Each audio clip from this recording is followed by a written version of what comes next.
बच्चों, कैसे हैं आप सभी? बच्चों, आज इस वीडियो में हम राहुल सांस्कृतायन जी द्वारा लिखे गए यात्रा वृत्तांत ल्हासा की ओर के कुछ महत्वपूर्ण बहुविकल्पी प्रश्न करेंगे। बच्चों, बहुविकल्पी प्रश्न करने पर हमें समझ में आता है कि हमें पाठ कितनी गहराई तक समझ में आया। तो चलिए बिना समय बर्बाद करे बहुविकल्पी प्रश्न प्रारंभ करते हैं।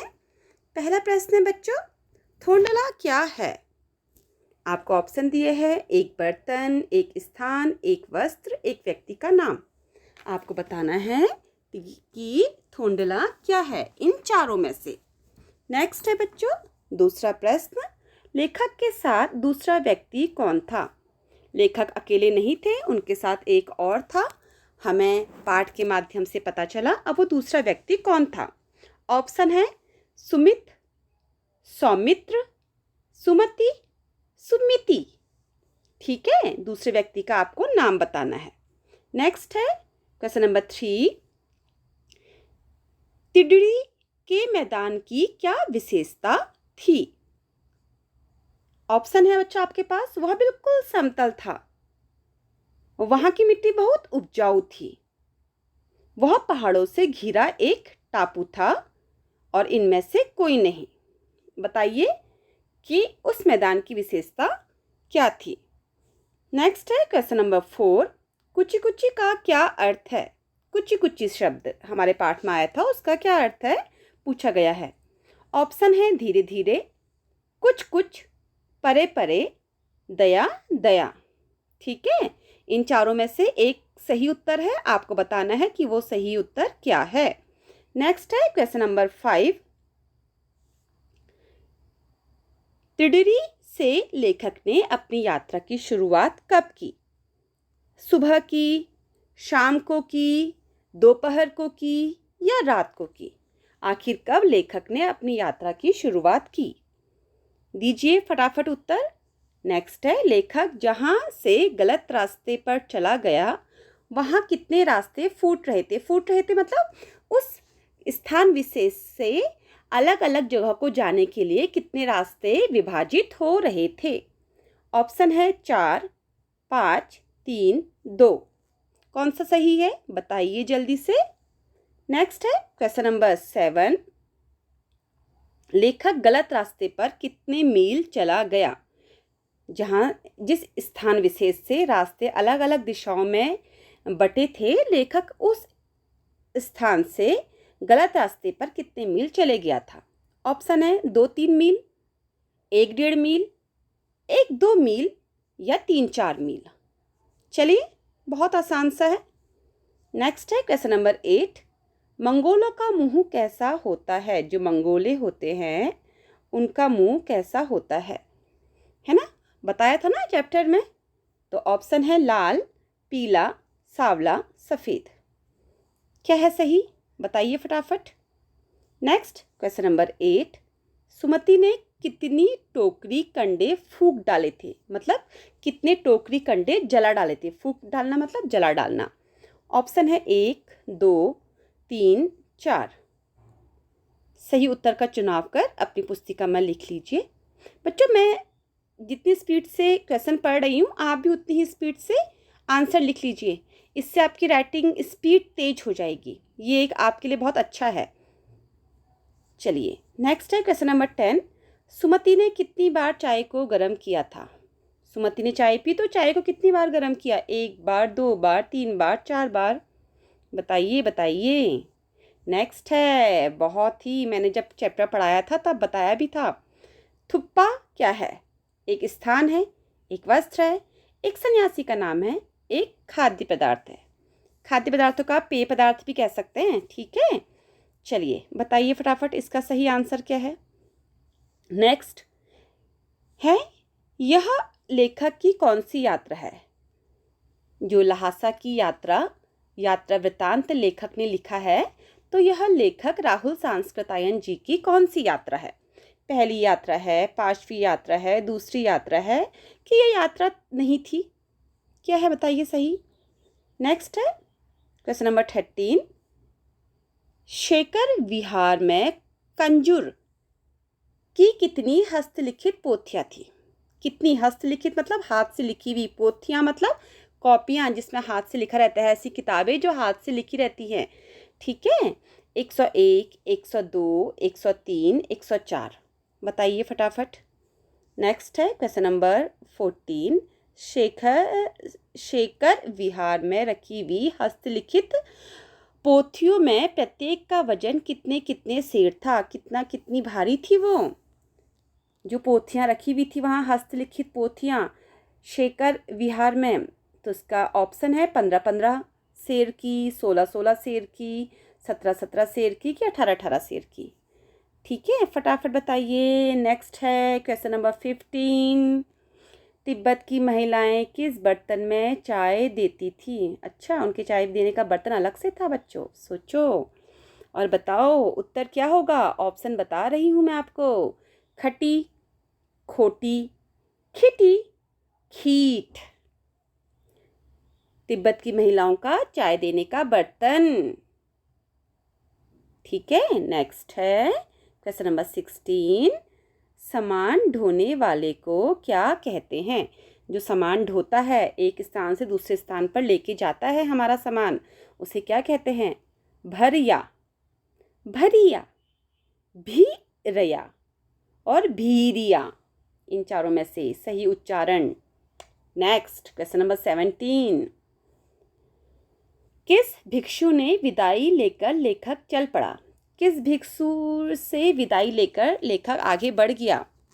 ऑप्शन है नमसस, नमसे, नेममस और नेममत। चलिए बताइए, लेखक ने किस भिक्षु से विदाई ली थी और आगे की यात्रा प्रारंभ की थी? नेक्स्ट है क्वेश्चन नंबर 18। लेकिन मेरा कसूर नहीं है मित्र, यह कथन किसका था? लेखक ने कहा था यह कथन, नमसे ने कहा था, सुमित ने कहा था, कि चीनी ने कहा था? ठीक है, नेक्स्ट है बच्चों क्वेश्चन नंबर 20। लेखक कहाँ जाते हुए रास्ता भटक गया था? लंडकोर, नेपाल, भारत, श्रीलंका। इसमें से किस जगह जाते समय लेखक रास्ता भटक गया था? बताइए बताइए फटाफट, बिना टाइम बर्बाद करे। सुमति कौन था? बहुत बार पढ़ा है हमने चैप्टर में सुमति। सुमति लेखक का मित्र था, एक पुरोहित था, भिक्षु था। सभी कथन सही हैं। क्या था? Question number 21। पाठ के लेखक राहुल सांस्कृतायन जी की मृत्यु कब हुई?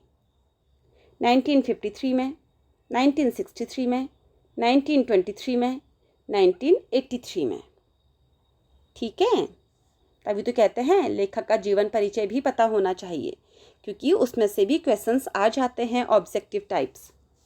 राहुल सांस्कृतायन जी ने कौन सा धर्म अपनाया?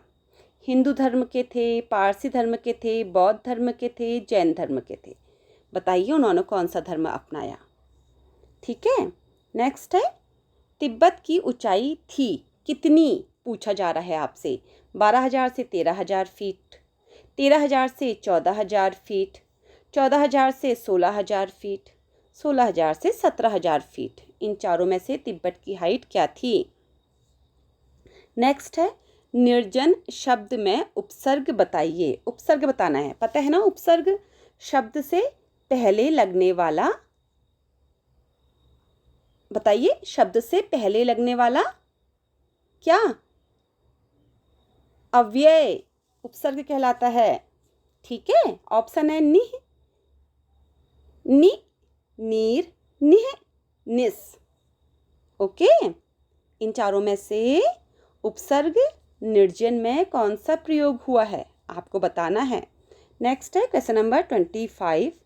तिब्बत की जमीनों पर किनका आधिपत्य था? किन लोगों का तिब्बत की जमीन पर आधिपत्य था? आधिपत्य मतलब अधिकार था। मजदूरों का, सरकार का, लुटेरों का, कि जागीरदारों का? इन चारों में से जो सही ऑप्शन है वो आपको बताना है बच्चों। Next question number 26। ठीक है, रास्ते पर जगह जगह किस देश के फौज की चौकी और किलों की घेराबंदी थी? जो रास्ता था वहाँ पर जगह जगह किस देश की फौज की चौकियाँ थी और किलों की घेराबंदी थी? नेपाल की, भूटान की, चीन की, किसी की भी नहीं। बहुत आसान सा आंसर है ये तो। नेक्स्ट है, वह रास्ता मुख्य रूप से किन के प्रयोग में आता था? कौन सा रास्ता? जिस रास्ते से लेखक लोग सफ़र कर रहे थे। आम लोगों के, व्यापारियों के, किसी के भी नहीं, सैनिकों और व्यापारियों के। तो इन चारों में से कौन उस रास्ते को मुख्य रूप से प्रयोग में लाते थे? नेक्स्ट है क्वेश्चन नंबर 28। लहासा की ओर नामक पाठ के लेखक का नाम, सॉरी रिपीट हो गया है पर इंपॉर्टेंट प्रश्न है, चलिए देख लेते हैं क्या होगा इसका आंसर। ठीक है, लहासा की यात्रा पाठ के लेखक का नाम बताना है आपको। मोहन सांस्कृतायन जी, प्रेमचंद्र जी, राहुल सांस्कृतायन जी और रविदास जी। इन चारों में से कौन है जिन्होंने लहासा की यात्रा पाठ लिखा है? ठीक है, नेक्स्ट है बच्चों क्वेश्चन नंबर 29। इस पाठ में कहाँ की यात्रा का वर्णन किया गया है? किस जगह की यात्रा का वर्णन है? नेपाल की, तिब्बत की, चीन की भूटान की? किस यात्रा में लेखक गए हुए हैं और उन्होंने अपने संस्मरण के आधार पर यह यात्रा वृत्तांत लिखा है? नेक्स्ट है और लास्ट प्रश्न है 30 क्वेश्चन नंबर। वहाँ मौजूद एक व्यक्ति ने लेखक और उनके मित्र से कितनी पर्चियाँ मांग ली?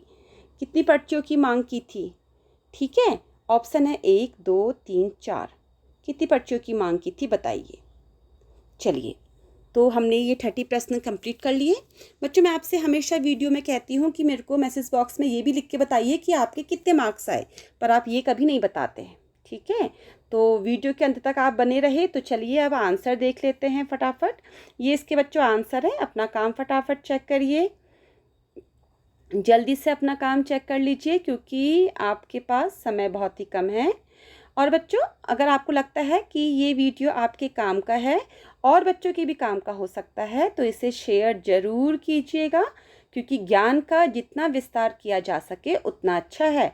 जितना आपको ये वीडियो से फ़ायदा मिला है उतना ही अगर दूसरे बच्चों को भी मिलता है तो इसमें कुछ नुकसान नहीं है बच्चों। तो ये इसके उत्तर हैं। अब आपको मैंने इसके उत्तर भी दिखा दिए हैं पूरे के पूरे। तो फटाफट, अगर आपने लाइक नहीं किया है वीडियो को लाइक कर दीजिए, सब्सक्राइब नहीं किया है अभी तक चैनल, सब्सक्राइब भी कर दीजिए चैनल, और वीडियो को शेयर ज़रूर कीजिएगा। जितनों को आप जानते हैं उतनों को शेयर कर दीजिए ताकि वो लोग भी इस वीडियो से लाभान्वित हो पाएँ। ओके बच्चों, bye, thank you so much.